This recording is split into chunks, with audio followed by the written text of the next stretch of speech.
शुभ प्रभात। आप सभी का स्वागत है इस ऑनलाइन क्लासेज में। मैं Chandrashekhar Roy, assistant professor, Kashi Sahu college Saraikela, department of history, Kolhan university.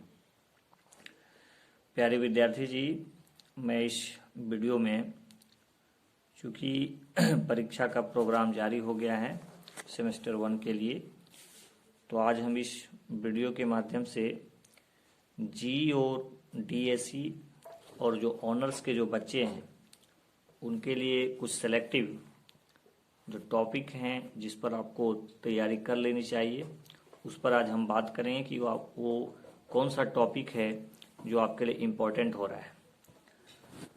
क्योंकि समय बहुत कम है, 25-26 से परीक्षा शुरू हैं, तो इसलिए सबसे पहले हम बात करेंगे कि जो ऑनर्स के विद्यार्थी हैं, हिस्ट्री ऑनर्स के जो हैं, तो उनका चूँकि एक पेपर हो चुका है, तो CC2 का जो पेपर है उसके लिए वो क्या करें, कौन कौन से वैसे प्रश्न हैं जिन पर आपको तैयारी कर लेनी चाहिए। तो सबसे पहले है फ्रेंच रेवोल्यूशन का तैयारी आप अच्छे से कर लीजिए। काउजेशन, उसका कारण क्या था, आर्थिक, सामाजिक, राजनीतिक, धार्मिक जो भी कारण है यानी तत्कालीन कारण, वो सारा कारण को देखें।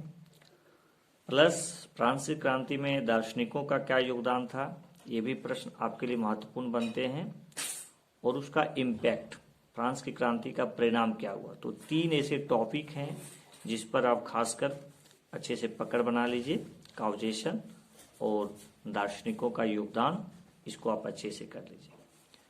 तो आगे हम बात करते हैं नेपोलियन बोनापार्ट। तो नेपोलियन बोनापार्ट का उत्थान वो आपको पढ़ना पड़ेगा, यानी उसका जीवन है, जीवन के विषय में पढ़िए।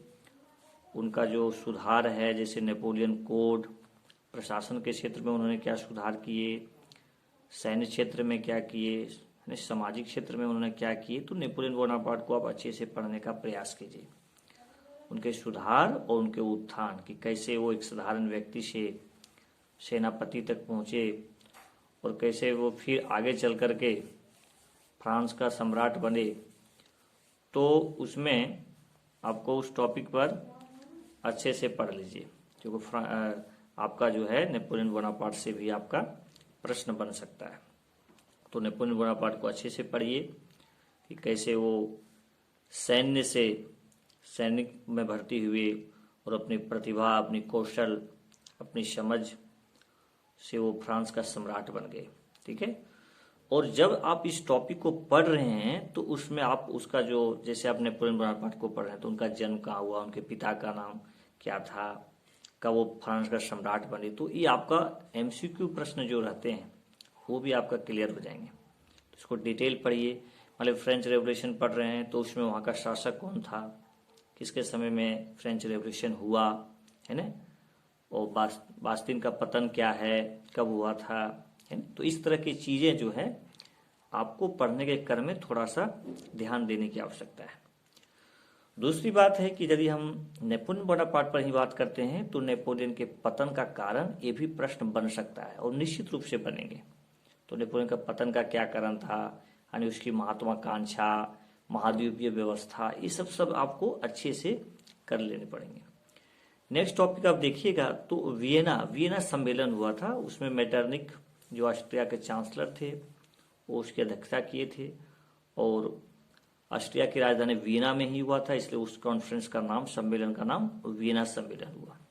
वियना सम्मेलन में खासकर देखिए जो नेपोलियन बोनापार्ट की अव्यवस्था जो थी उससे निपटने के बाद, यानी उसके पतन के बाद एक जो व्यवस्था प्रारंभ हुआ था, एक सिस्टम जो वहाँ डेवलप हो रहे थे, उस पर वहाँ बात करने के लिए बहुत सारे राष्ट्राध्यक्ष उपस्थित हुए थे कि कौन सा पार्ट को किसको दिया जाएगा, किसका अधिकार होगा। इस तरह से बहुत सारे चीज़ों को, खासकर नेपोलियन बोनापार्ट को लेकर के ही ऐसा हुआ था। तो उस कॉन्फ्रेंस को भी पढ़िए, वियना सम्मेलन, और इस टॉपिक आपको मैं नोट्स भी प्रोवाइड करवा दिया हूँ, उसको आप देख लीजिए इसमें क्या क्या चीज़ थे वियना सम्मेलन में। और थोड़ा सा बायोग्राफी ऑफ मेटरनिक कि मेटरनिक का जन्म कहाँ हुआ था, वो कहाँ का चांसलर था, उन्होंने कौन कौन से कार्य किए, है ना। तो इस तरह से चीज़ें जो है ये आपका इम्पोर्टेंट बनता है। और इसमें देखिए कि जब आगे पढ़िएगा तो 2 तरह की क्रांतियों से बराबर प्रश्न पूछे जाते हैं। एक है 1830 की क्रांति, एक है 1848 की क्रांति। तो ये दोनों क्रांति को आप देख लीजिएगा, क्योंकि अल्टरनेट पूछता है, कभी 1830 यदि पूछ दिए हैं तो अब 1848 पूछेंगे। तो ये क्रांति भी महत्वपूर्ण है। देखिए, विश्व इतिहास में दो देशों का एकीकरण जो हुआ है वो काफी चर्चित घटना है, और इन्होंने विश्व इतिहास को प्रभावित किया है, विश्व की घटनाओं को प्रभावित किया है।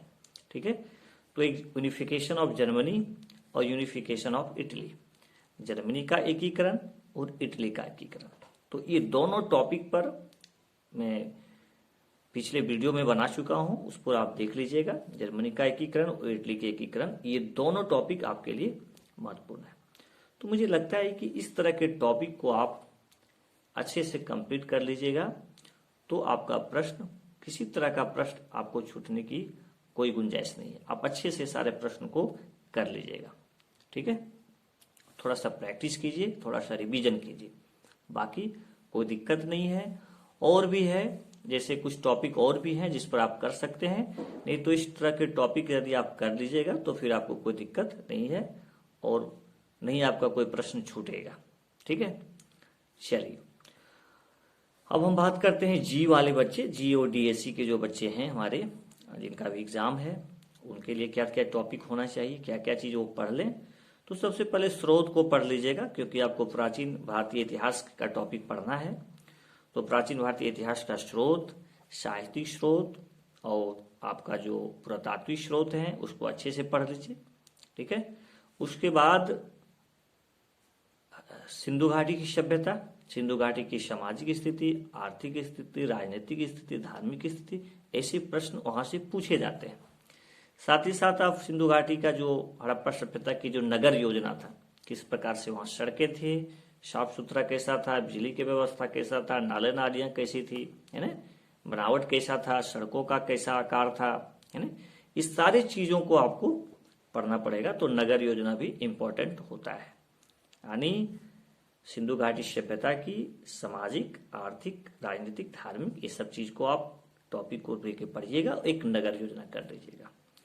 नेक्स्ट टॉपिक का चर्चा करते हैं वैदिक सभ्यता। तो वैदिक सभ्यता की जैसे आपको पता है कि दो पार्ट में है, ऋग्वेदिक काल और उत्तर वैदिक काल। तो ऋग्वेदिक काल की धार्मिक स्थिति, चाहे समाज की स्थिति, और उत्तर वैदिक काल भी देख लीजिएगा। फिर मैं बोल रहा हूं कि जब आप इस टॉपिक को पढ़ रहे होंगे तो आप उसको थोड़ा सा डिटेल पढ़िएगा और उसका ऑब्जेक्टिव लिखते जाइएगा। जैसे मान लीजिए सिंधु घाटी ही पढ़े, चाहे हम पुरातात्विक स्रोत ही पढ़े, कोई रचना ही है, जैसे वेद कितने, वेद भी तो आपका साहित्यिक स्रोत है। तो कितने वेद हैं, तो 4 वेद हैं, है ना। तो इस तरह की चीजें जो है सो ऑब्जेक्टिव बनेंगे। कोई चीज है, जैसे मान लीजिए साहित्यिक स्रोत में ही कौटिल्य का अर्थशास्त्र, तो लिख देगा अर्थशास्त्र के लेखक कौन थे, इंडिका किसने लिखा।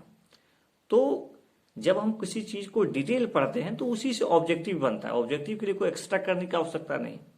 जब हम किसी टॉपिक को पढ़ें तो उसमें उसको ध्यान से पढ़ें, उस छोटा सा चीज जो हमको पॉइंट नजर आता है उसको हम पॉइंट डाउन कर लें, अपने नोट्स में लिख लें, ताकि एक कलेक्शन ऑफ द ऑब्जेक्टिव आपको हो जाए, उसको रिवीजन करने में आपको सुविधा हो। ठीक है, तो इसको कर लीजिएगा, यानी वैदिक सभ्यता को। फिर आपका जो है सो महाजनपद है, महाजनपद में 16 महाजनपद है, तो उसको आप 16 महाजनपद आपका बड़ा प्रश्न में बनेगा। मगध का उत्थान भी बनेगा। ठीक है, तो इस तरह के क्वेश्चन जो हैं खासकर ज्यादा प्रश्न पूछे जाते हैं।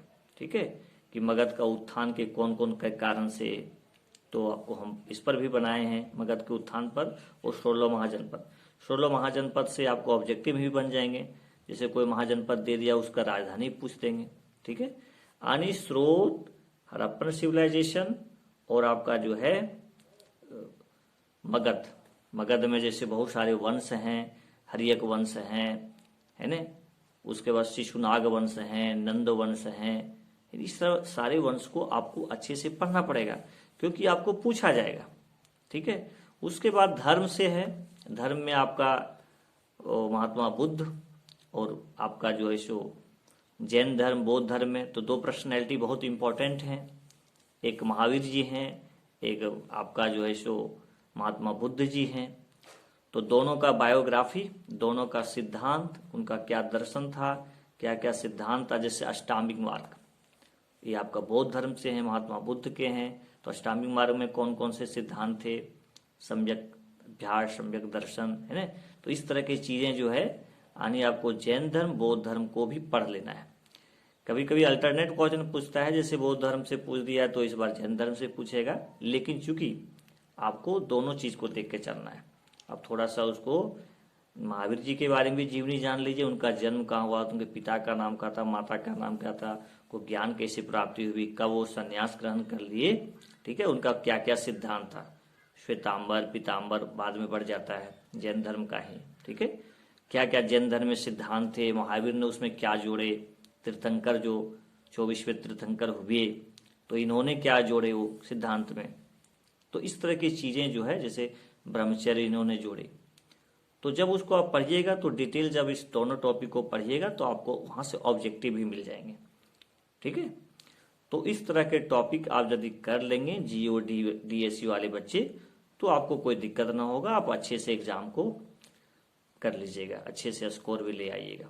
तो ठीक है, आज के लिए बहुत बहुत धन्यवाद आप सभी को। क्योंकि अभी फेस्टिवल है तो दिवाली आप अच्छे से मनाइए। आज दिवाली के दिन में ही मुझे लगा कि आपके लिए कुछ, क्योंकि एग्ज़ाम नज़दीक है, तो आप अच्छे से फेस्टिवल को सेलिब्रेट कीजिए, अच्छे से मनाइए और अपने तैयारी पर ध्यान दीजिए, ताकि आपकी जो आने वाली परीक्षा है उसमें आप अच्छा कर सके। बहुत बहुत धन्यवाद।